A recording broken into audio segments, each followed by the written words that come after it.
If you're ever looking for our friend Sil Wong, look where people need help the most in this world, and you'll find her there. Sil Wong from Impact Northwest. Oh my goodness, thank you for being here. How are you? Hi, you too. I am doing well. Our team is doing well. Thank you for the checkup.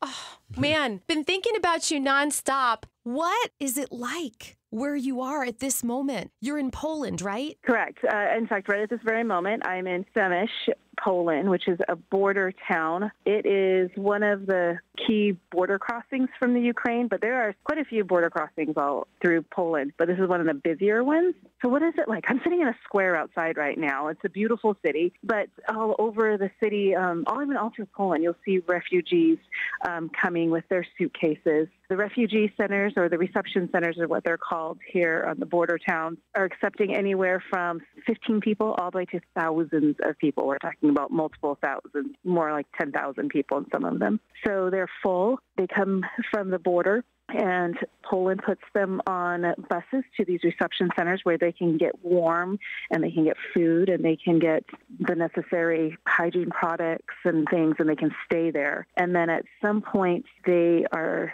taken to volunteer housing. People from all over Poland and organizations all over Poland have volunteered their homes and their businesses to house these refugees until they know what they're going to do, which is amazing. If you think about all the sadness that Poland has gone through over the years, through history, with the wars that have happened here, here is this country who is opening their hearts to their neighbors and accepting these refugees openly. And it's a pretty amazing, heartfelt thing to watch.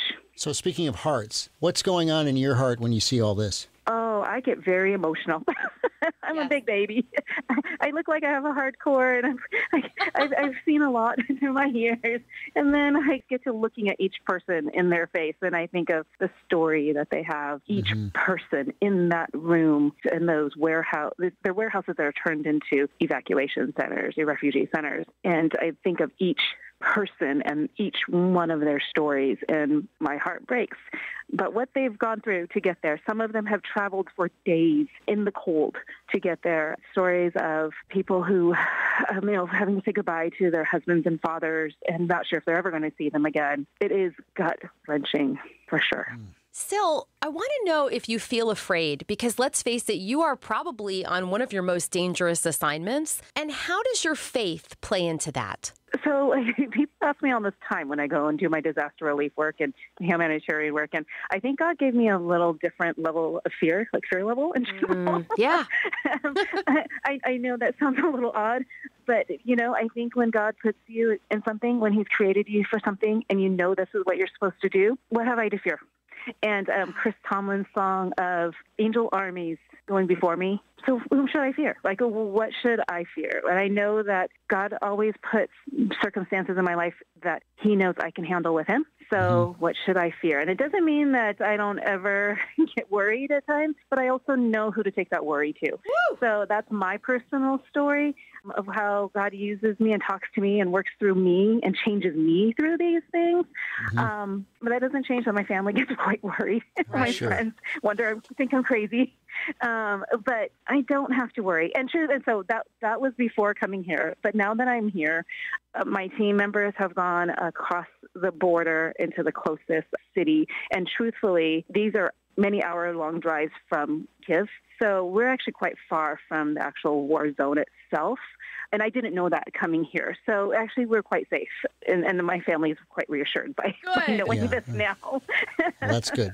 So what do you want people in the U.S. to know? That Ukrainians right now need compassion, and that is compassion through prayers and support, words of encouragement, through donations, through nonprofit organizations. I mean, there's a whole slew of ways that we can all help. And, it goes back to when the scriptures talk about when we do these things unto others, we do it unto him. And that we are God's hands and feet.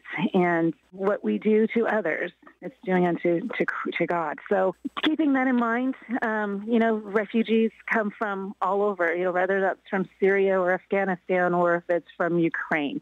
The need is great around our world. We all have ways to give, and that doesn't necessarily mean everyone has to come to Poland. But there are ways of giving from your heart and God prompting us to give. Yes, absolutely. What are you seeing on the faces of the refugees? What do you see when you look into their eyes? They're exhausted. We're starting to see the ones that are actually coming from the war zones. The first initial wave of refugees were people who oftentimes were like, okay, I have the means to get out. I have family I can stay with. This is coming. I'm leaving now. But now we're starting to see the actual people from these war zones. And they're shell-shocked. Their hearts are wounded. They're exhausted. They've had long journeys to get here. They're just tired. Their hearts are tired. I mean, as a parent myself, I cannot even imagine checking my baby and carrying, I mean, we all know how much we pack in a baby bag. Can you imagine having to pack everything for however long you can possibly carry in a baby bag, hoping you have enough things for your baby? Yeah. I cannot comprehend that. Even as I'm seeing it, I can't even pretend I understand what they're going through. Wow. We're so glad you're there. You're such a compassionate person. Sil Wong. You can find out more about her work at impactnorthwest.org. Thank you for being with us. God bless you and keep you safe. Thank you, you too. I appreciate so much, and I covet your prayers. Thank you so much for keeping track of me. I appreciate it. Thank you, Sil. We appreciate you.